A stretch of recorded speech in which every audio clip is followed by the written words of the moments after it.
My opponent's main claim was that playing video games improves skills that are used on a day-to-day basis. His first secondary claim was video games have been used to train people. His second secondary claim was action video games help to improve quick thinking, making fast analysis, and decision. His third claim was video games also improve reasoning and forces hypothesis testing. My main claim is that my opponent has failed to prove that video games have improved skills that are used on a day-to-day basis due to invalid examples and bad reasoning.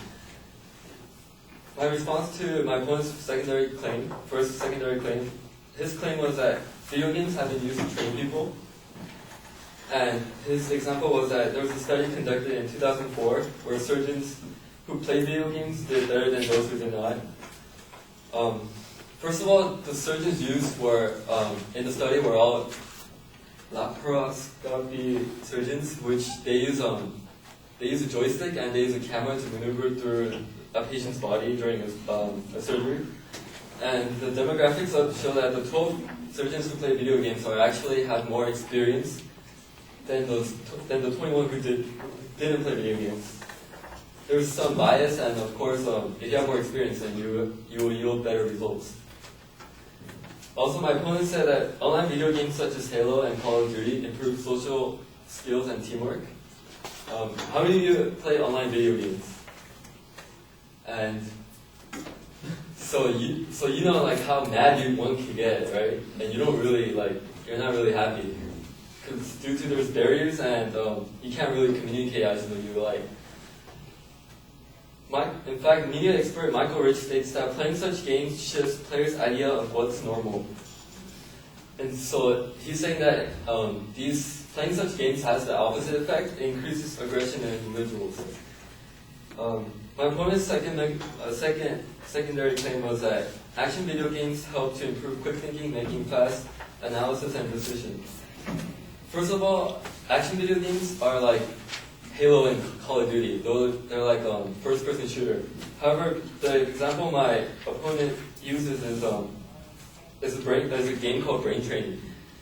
He says that a study done by Dr. Kawashima in 2008 with 600 students in Europe, in Scotland, showed 50% improvement in schooling. They gave students to play Brain Training, which is like a program used where the kids answer questions as fast as possible, and they're not like action video games. Therefore, it's more like homework like you receive when you were going to school. So therefore, they're not action video games. According to George Linton, expert on the effects of video games on children, states that there's overwhelming evidence that video games are related to violence and aggressive thoughts. He also says this is confirmed by many studies, and games such as like Halo, the players have an arsenal of weapons at disposal, and they're killing the innocent and the helpless.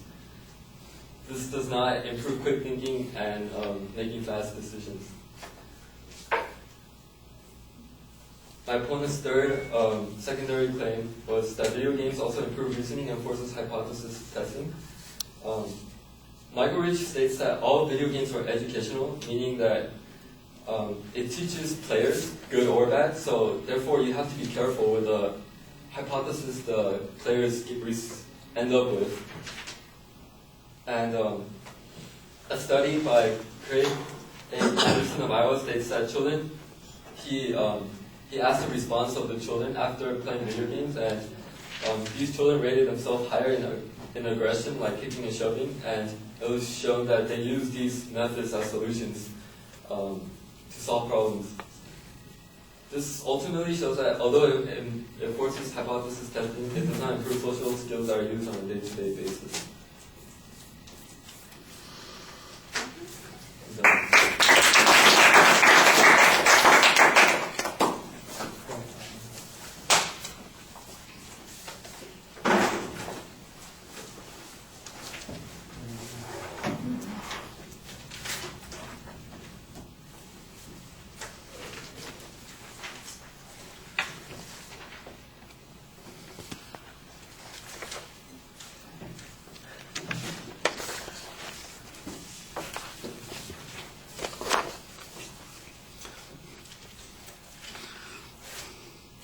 Right, the labeling at the beginning is fine. You say you've got a counterclaim, but it's not really a counterclaim. It's just an argument that says that you're going to be refuting the reasoning of the advocates.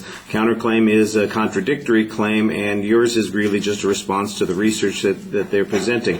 On the first point, you labeled it clearly. You suggest that there's bias in the result and that the results are limited. You give an explanation about the problems with the research. I thought that was pretty effective. I think if you could give us a little bit more detail about some of the problems of that research, it would be helpful. I did think that you had a good hypothetical question that you're asking the audience concerning, what their experience is on socialization while playing those kinds of games.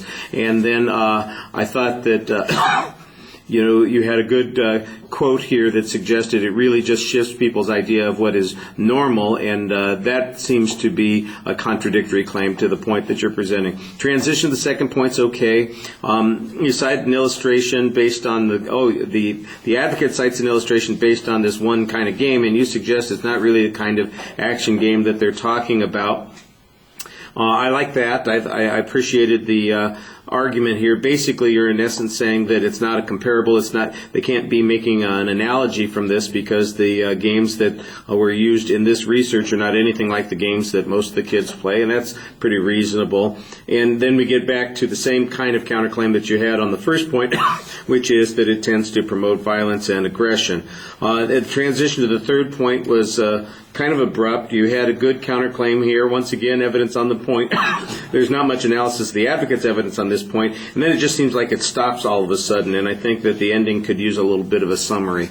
I remember on the first point, you had some good detail from the research about the doctors, who the doctors were and why the results could be biased. I thought those were reasonable challenges on that point. All right, thank you.